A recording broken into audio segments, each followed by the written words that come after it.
What's going on, everybody? Welcome back to the channel where I said I was going to take a break. I lied. I'm sorry. I just couldn't resist, the opportunity to come back, and talk more good stuff with you guys. So I want to thank you all once again. Welcome. Before I get too deep, welcome to the Chris Stevens Writes YouTube channel. I'm Chris Stevens, the writer who runs this whole operation. I've actually been toying around with the idea of doing closing credits, but I don't know if that's too cheesy or not. Also, I do want to ask, is this background distracting? Because I'm literally sitting in my living room as I record this, and as you can see, you can just, walk by and walk back into the other parts of my apartment if you choose. I mean, obviously you can't because it's a computer screen, but do you guys think I need a background of any sort, anything in the background, or a change of scenery in my home? Please let me know, because again, this channel is only as good as the input that you guys give. So if y'all feel like, hey, Chris, man, we tired of just looking at that white ass background and, seeing whatever that light is in the hall and, seeing whatever's behind you. So make something cute behind it. If that's what y'all want to see, I will do my best to do that. So feel free. All suggestions are greatly appreciated. But I do want to thank you guys for the great outpouring of support for the Black Music Month 30 series. Apparently, there are a lot of Frankie Beverly fans out there. I mean, I talked about it. And apparently that video has, it hasn't gone viral. I mean, because viral, is a totally different definition, but it's absolutely raised the profile of this channel. And the feedback has been wonderful. And I thank you all for watching that video as well as the other videos on this channel. If you are new to the channel, I invite you to subscribe and tap the notification bell so you can be notified of all the new content that drops on this particular channel. If you are a lurker, I welcome you to do the same. If you're a subscriber and a fan, welcome back. Greatly appreciate you. So why is Chris Stevens in your face talking after talking for 30 days straight? Because I couldn't resist. We had to talk about it. We had to talk about the BET Awards, culture's biggest night.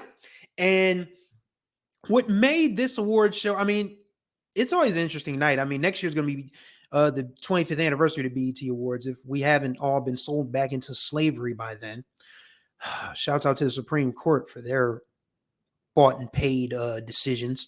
But if there's still a summer 2025 to be had, there's a good chance there's going to be a 25th anniversary of the BET Awards. So this year's version was cool, but I think to start, and I love Taraji Henson. I do. I mean, she's probably one of the, people that is on the Chris Stevens short list of hall passes. And I'm a very single man. So, I mean, it's not like, I'd have to check in with a spouse for a hall pass. But I mean, if Taraji, tried to pick me up, I could be picked up, basically, is what I'm trying to say. But I think it's her involvement as a host for the BET Awards has run its course. It just has. There was just so much. I mean, well, granted, I'll give her credit for this. She did bring up Project 2025 and she was dead serious about it. Like, there was no jokes. There was no, spoofs, no parodies. Just, this is serious business. And I give her credit for that. But the rest of the show was just rather disjointed. And it felt like she might have been a little under the influence, if you know what I'm saying. When she goes by and talking to somebody that isn't Keith Lee, and then doubles back when she finds out who is Keith Lee, and then tells Keith Lee to call her right in front of Keith Lee's wife. I know it's an award show. I know things get crazy. I know there's a comedic element to it, but that was awkward. I mean, so much of that, so much of Taraji hosting was awkward. And again, I'm a fan. I'm absolutely a fan. But she can't, keep doing that kind of stuff. I mean, it was just, it didn't take away from the night, which was a good thing, because I mean, there was a lot of good stuff about the night. There was the Usher Lifetime Achievement Award thing, which was pretty dope. And Usher, when you think about his career, as long as we've known him, I mean, because Think of You was 93. Was it summer or was it fall? Either way, I was going into junior high. I was going in 7th grade. So Usher's been around for a very long time. If he's his first single was out when I was in junior high, and here I am in my early 40s still enjoying We Ain't Good, but we still good. Like, that's staying power. And he is the best. He's the top of the mountain for male R&B. Probably one of the greatest living performers we have now. And it was interesting that most of that tribute was all women. And I think that's probably the purposeful aspect of it, because Usher's always made music for the ladies. I mean, just look at his presentation. I mean, he's kept his physique up, he's kept his voice up. I mean, everything Usher does is for that presentation. And it worked. Like it worked like a charm. I mean, I guess the only downside, I mean, I ain't gonna call Marsha Ambrosius a downside. That's unfair. But I will say that Coco Jones stole the show. Tiana Taylor and Victoria Monet. Lord Jesus. Whew, Lord have mercy. I said it on Twitter and I will say it on this podcast. If they need a cameraman, I have references. And I'll leave it at that. Keke Palmer did well as well. Only one was out of place was that damn Donald Glover, Childish Gambino. That whiny, moany, Morrissey ass version of "You Don't Have to Call" was buns. It was. I mean, apparently that's something he's done before, and I've never heard it. But here at live, it was like when Prince had the utter misfortune of having to listen to Trey Songz yodel and goat bleat through Purple Rain.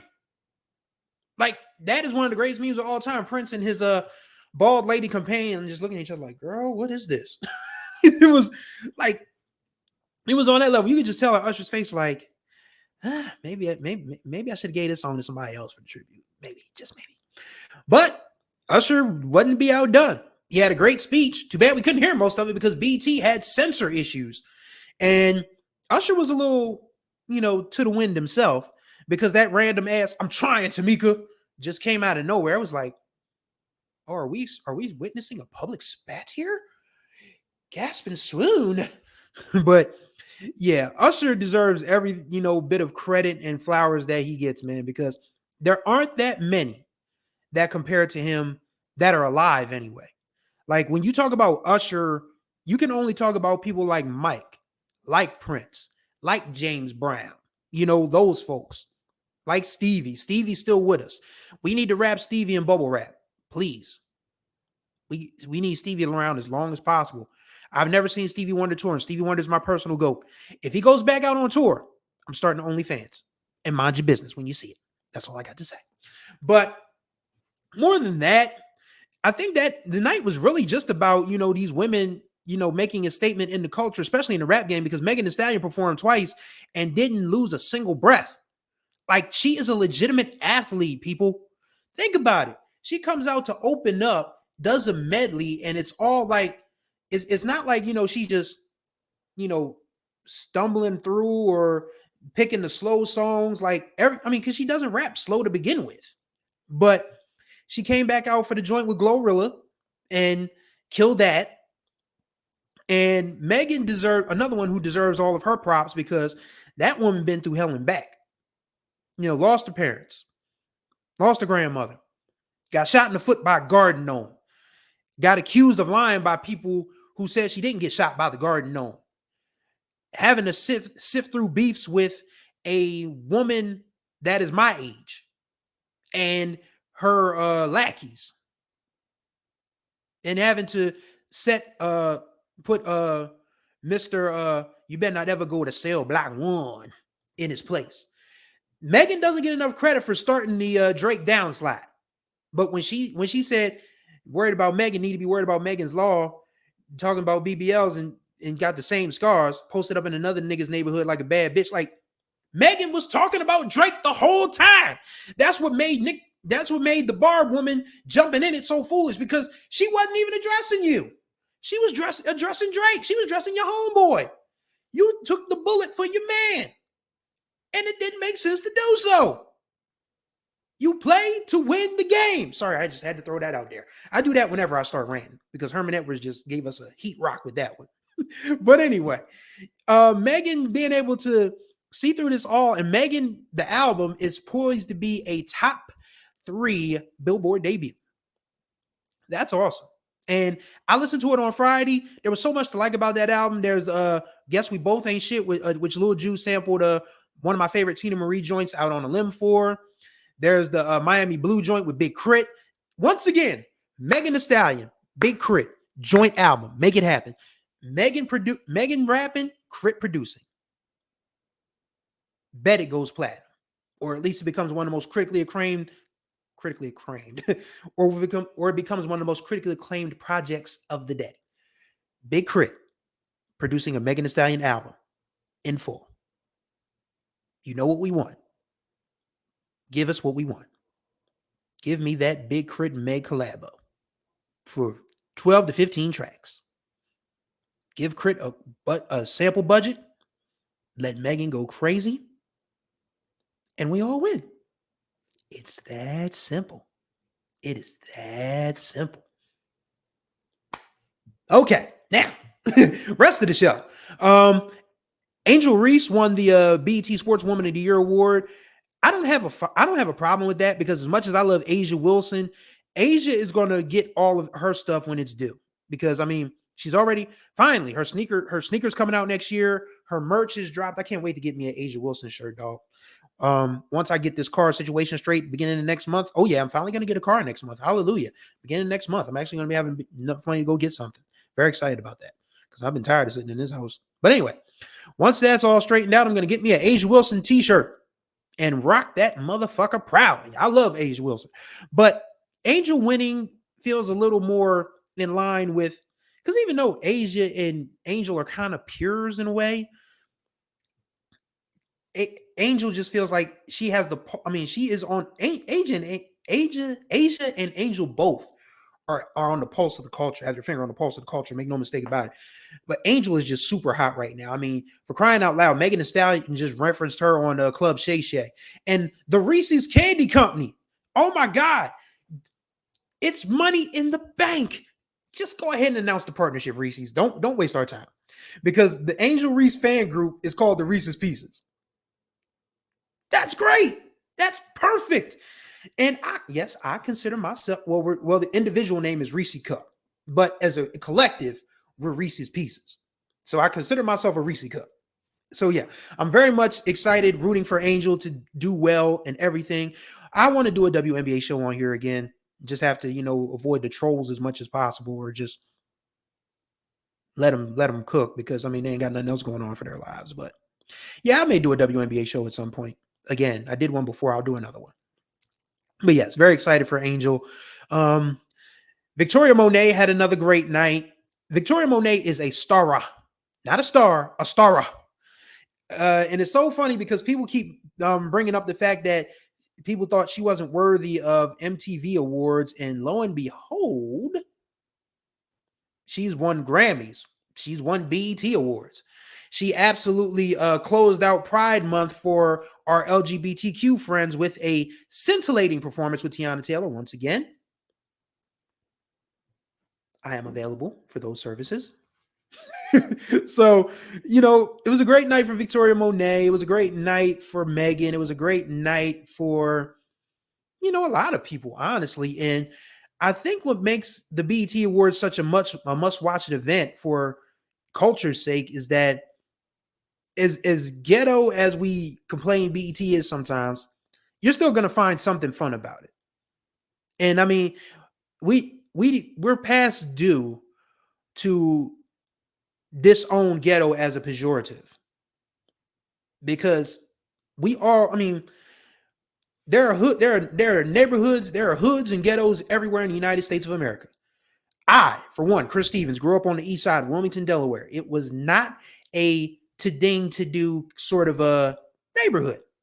Like you had your drugs, you had your fights and things and everything. I mean, it was a neighborhood, but you could still thrive in there. I mean, there are a lot of people from my neighborhood that have gone on to do great things. So we need to stop looking at ghetto as a pejorative. And that includes the BET Awards. Yeah, the BET Awards, some of the production value skitters from year to year, but it's still a good time for the most part. I mean, we had Glorilla hanging from the ceiling like Sting, with the only thing she was missing was the black baseball bat.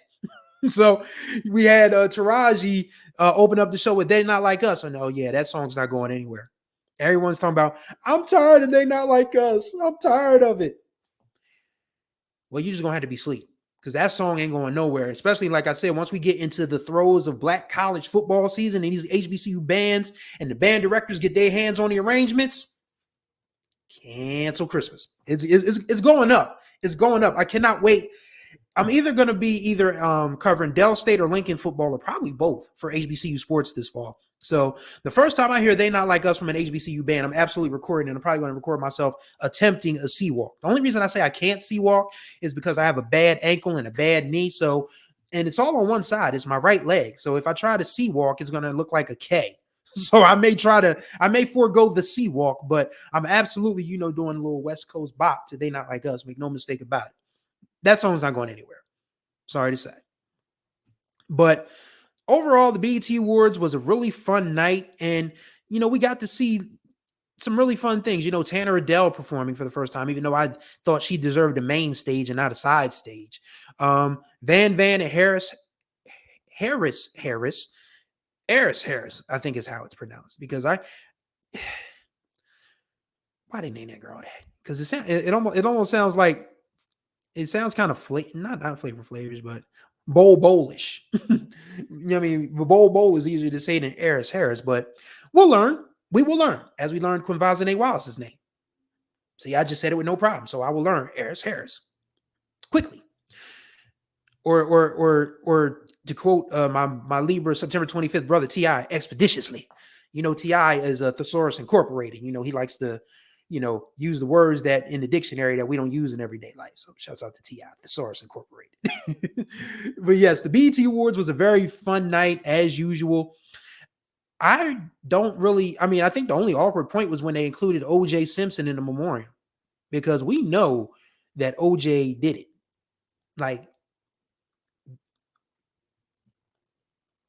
We've had this discussion before about O.J., but people remember O.J. the football player, but most of us remember O.J. That's how we remember O.J. So that was a little awkward putting him in the in memoriam. But other than that, Lauryn Hill performed. She actually showed up on time and didn't do bad. There's no denying that Lauryn Hill is a talent. And the Miseducation Lauryn Hill is probably one of the best albums of the last 30 years.